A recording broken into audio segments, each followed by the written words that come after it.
तुमने मुझे खुद से जुड़ने की वजह दे दी। मैं जानती हूँ अविनाश ज्यादा नहीं बोलता, पर जब मैं उसके हाथ में चाय का कप रखती और वो बिना कुछ कहे मेरा हाथ दबा देता, तो लगता है जैसे उस दिन का मेरा फैसला आज भी उसकी आंखों में इज्जत बनकर चमक रहा है। मैं अविनाश के सामने बैठी थी, लेकिन आंखों में वो दिन घूम रहे थे जब सब कुछ खो देने का डर था और खुद को संभालने की जिम्मेदारी भी मेरी ही थी। अब जब उस वक्त को सोचती हूँ तो एक ही बात दिल से निकलती है कि औरत अगर अपनी इज्जत और रिश्तों की कीमत समझ ले तो उसे कोई भी खरीद नहीं सकता। दुनिया लाख आसान रास्ते दिखाए, पर जो औरत मेहनत से अपने घर को सजाती है, उसकी चमक किसी महंगे गहने से कम नहीं होती। मैंने सीखा कि तकलीफें आती हैं, पर अगर साथ में सच्चाई हो तो वो तकलीफें भी एक दिन इज्जत बनकर लौटती हैं। मैंने सीखा कि जब तुम्हारे पास बहुत कुछ ना हो, तब भी तुम्हारे पास अगर खुददारी है तो तुम सबसे अमीर हो। और जब वक्त तुम्हें आजमाएगा तो अपना सिर झुकाने से बेहतर है कि तुम अपने पांव जमा कर खड़े हो जाओ, क्योंकि जो अपने रास्ते खुद चुनती है वही औरत एक दिन अपनी कहानी भी खुद लिखती है। अगर आज मैं अपने बच्चों को देखती हूँ तो लगता है कि मैंने उन्हें कोई महल नहीं दिया, लेकिन ऐसा रास्ता जरूर दिया है जिस पर चलकर वह कभी अपना सर नीचा नहीं करेंगे। मेरी हर प्रार्थना में अब बस यही बात होती है कि हर लड़की को उसकी मेहनत पर यकीन हो जाए और हर औरत को ये समझ आ जाए कि सच्चा साथ और साफ नियत ही सबसे बड़ा सहारा होते हैं। वो हांडी अब बस बर्तन नहीं रही, उसमें मेरी चुप्पी भी है, मेरी जीत भी है और मेरी माँ जैसी सास की प्रार्थनाएं भी। तो दोस्तों, उम्मीद करती हूँ कि आपको हमारी ये कहानी पसंद आई होगी।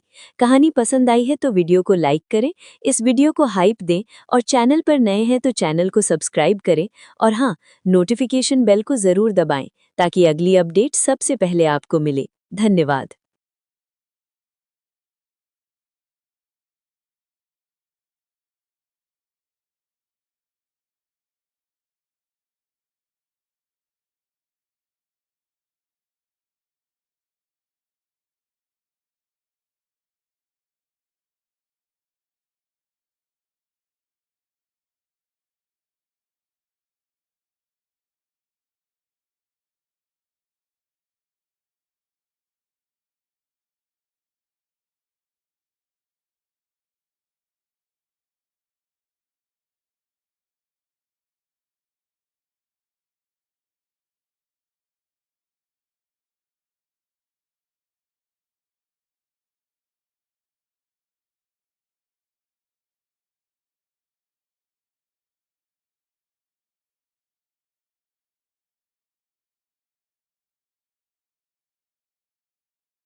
मेरा नाम अमाल है।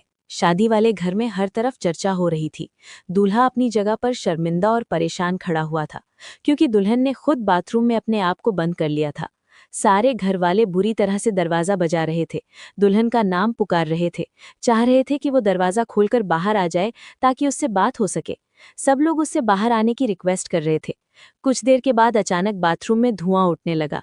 फिर घर वालों ने घबराकर दरवाजा तोड़ दिया, लेकिन अंदर का नजारा दिल दहला देने वाला था, क्योंकि दुल्हन तो अरे बहन, मुझे तो लगता है कि लड़की घर से ही भाग गई है। इन लोगों ने ऐसे ही नाटक किया है। मेहमान औरतें आपस में बातें करती हुई इधर उधर की तरफ नजर रखे हुए थीं। सभी को यही लग रहा था कि दुल्हन घर से भाग गई है, लेकिन घर वाले सभी दुल्हन के कमरे में इकट्ठा थे, क्योंकि बाथरूम का दरवाजा बंद था। वो बाथरूम का दरवाजा लगातार बजा रहे थे, मगर रिश्तेदार तो ये बात मानने के लिए तैयार ही नहीं थे कि दुल्हन घर पर है। कुछ लोग तो अपने घरों को जा चुके थे बिना खाए पिए ही। उनका कहना था कि यहाँ रुकना बेकार है, दुल्हन घर से भाग गई है तो फिर यहाँ रुककर हम क्या करेंगे। लेकिन कुछ लोग अभी भी यहाँ रहकर तमाशा देख रहे थे और एक एक मिनट के मजे ले रहे थे। ये वो लोग थे जो चौधरी फैमिली के ज्यादा करीबी थे, मगर वो यहाँ पर हमदर्दी की वजह से नहीं बल्कि चुगलखोरी करने के लिए बैठे हुए थे। थोड़ी देर पहले बारात आई थी, मगर दुल्हन ने खुद को बाथरूम में बंद कर लिया था और वो अभी तक बाहर नहीं निकली थी। दुल्हन के कमरे के अंदर का नजारा बहुत ही घबराहट भरा था। घर के सभी लोग वहीं पर जमा हैं, यहाँ तक कि दुल्हन का पिता और तीनों भाई भी वहीं पर मौजूद थे। मम्मी, देख लिया आपने अपनी बेटी को, इसने क्या तमाशा लगा रखा है। हमारी इज्जत मिट्टी में मिलाकर रखती है। बारात बाहर बैठी हुई है और ये खुद को बाथरूम में बंद करके बैठी हुई है। दुल्हन का सबसे बड़ा भाई अपनी माँ पर चिल्ला रहा था, जो था अमाल चौधरी, मतलब कि मैं। बचपन से ही उससे का बहुत तेज था और मुझे शुरू से ही अपनी बहन के रहन सहन पर हजार एतराज होते थे। मगर आज तक मेरे माता पिता मुझे उस पर सख्ती करने से रोकते चले आए थे, क्योंकि वो तीनों भाइयों से छोटी थी और फिर सबकी लाडली भी थी। मेरे गुस्सा करने पर मम्मी कहने लगी कि बेटा, मुझे क्या पता था कि तुम्हारी बहन इस तरह से ये सब कुछ करेगी। पता नहीं उसने ये सब क्यों किया है। मैं अभी दरवाजा बजा रही हूं ना, तुम खामोश हो जाओ, गुस्सा कम करो। मम्मी ने दरवाजा बजाने के साथ साथ मुझे खामोश रहने का कहा, तो मैं और भी ज्यादा चिल्लाने लगा था, क्योंकि मैं जानता था कि एक ना एक दिन ये लड़की हमारे मुंह पर कालिक जरूर मलेगी। मुझे इसके तेवर शुरू से ही ठीक नहीं लगते थे, लेकिन मेरी तो इस घर में कोई कदर ही नहीं थी। मेरी तो कोई बात सुनता ही नहीं था। मैं गुस्से में पागल हुए जा रहा था। पापा ने जब मुझे और मम्मी को बातचीत करते हुए देखा तो कहने लगे, चुप कर जाओ तुम सब लोग, पहले ही यहाँ तमाशा लगा हुआ है, अब तुम दोनों भी शुरू हो गए हो। और वो कुर्सी से उठकर खुद आगे बढ़ गए थे। वो अब मम्मी के साथ दरवाजे पर खुद भी दस्तक दे रहे थे। जिया बेटा, दरवाजा खोलो। बेटी, जो बात है हमें बताओ, लेकिन प्लीज ऐसा मत करो। दरवाजा खोल दो, बाहर बारात आ चुकी है, हमारी बहुत बेइज्जती हो रही है। पापा बहुत गुस्से में थे, मगर फिर भी अपनी बेटी से बड़े आराम से बात कर रहे थे।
मुझे बेहद ही गुस्सा आ गया था। मैं आगे बढ़ा और फौरन ही मैंने अपने होने वाले बहनोई का गिरबान पकड़ लिया था और फिर उसके मुंह पर एक जोरदार थप्पड़ मारते हुए कहने लगा कि तुम्हारी हिम्मत कैसे हुई मेरी बहन को ये सब कहने की। मैं तुम्हारी जान ले लूंगा।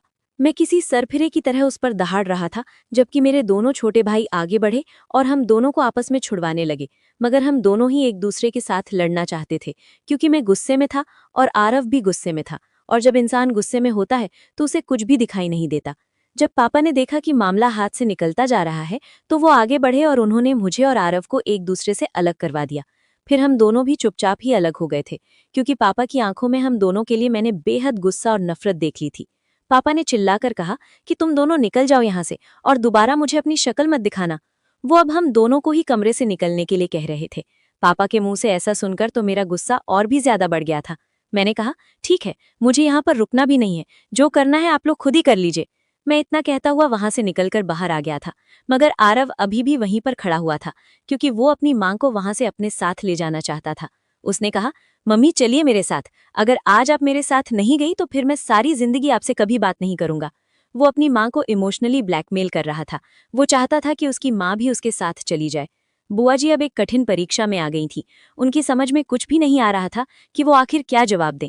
वो अपने भाई को भी अकेला छोड़कर नहीं जाना चाहती थी और अपने बेटे की बात को भी रद्द नहीं कर सकती थी, क्योंकि वो जिद्दी टाइप का लड़का था। वो जानती थी कि जब वो एक बार कोई बात कह देता है तो फिर उसे करके ही दिखाता है। हर तरफ अफरा तफरी का माहौल छाया हुआ था। बाहर गैलरी तक मेहमान पहुंच गए थे और अब अंदर की कंडीशन देखने लगे थे। जब पापा ने मेहमानों को गैलरी तक आते हुए देखा तो उनकी हिम्मत भी जवाब दे गई थी और वो सोफे पर ढह जाने के अंदाज में बैठ गए थे। वो अब अपने सीने पर हाथ रखे हुए लंबे लंबे सांस ले रहे थे। वो हार्ट पेशेंट थे और अब शायद उन्हें दिल में तकलीफ महसूस हो रही थी। बुआ जी दौड़कर पापा के पास गई और उनसे माफी मांगने लगी। भैया, मैं जा रही हूँ और मुझे नहीं लगता कि मैं आइंदा कभी यहाँ पर आ पाऊंगी, क्योंकि मेरे परिवार और मेरे खानदान वालों को तो आप जानते ही हैं, वो अब कभी मुझे आपसे संबंध नहीं रखने देंगे, इसलिए मैं आपसे माफी चाहती हूँ। इतना कहते हुए वो अपने दुपट्टे के पल्लू से आंखें साफ करती हुई बाहर निकल कर आ गई थी। आरव अब गुस्से से अपनी माँ को वहां से लेकर जा रहा था। भले ही उसे दुल्हन नहीं मिली थी, लेकिन वो अपनी माँ को साथ ले जाने में कामयाब हो गया था। जैसे ही वो कमरे से बाहर आए तो मेहमान एक एक करके बुआ जी और उनके बेटों से हजारों सवाल करने लगे थे। कोई कह रहा था, क्या हुआ, बात बनी या नहीं? तो कोई कह रहा था कि क्या बारात वापस चली जाएगी? तो कोई कह रहा था कि वापस चली जानी ही चाहिए। ऐसी बेशर्म लड़की को तो कोई भी अपने घर की बहू न बनाए। अपने परिवार की और दूल्हे के परिवार की अच्छी खासी बेइज्जती करवा दी है इस लड़की ने। लोगों की बातें बुआ जी के दिल पर खंजर की तरह चुभ रही थी, क्योंकि जिया उनकी भतीजी थी और वो शुरू से ही जिया को बहुत पसंद करती थी। उनकी शुरू से यही चाहत थी कि वो उसे अपने घर की बहू एक ना एक दिन जरूर बनाएंगी। और अब जब उनकी ये चाहत पूरी होने वाली थी तो अच्छी खासी बेइज्जती हो गई थी। उन्होंने कभी नहीं सोचा था कि उन्हें ये दिन देखना पड़ेगा।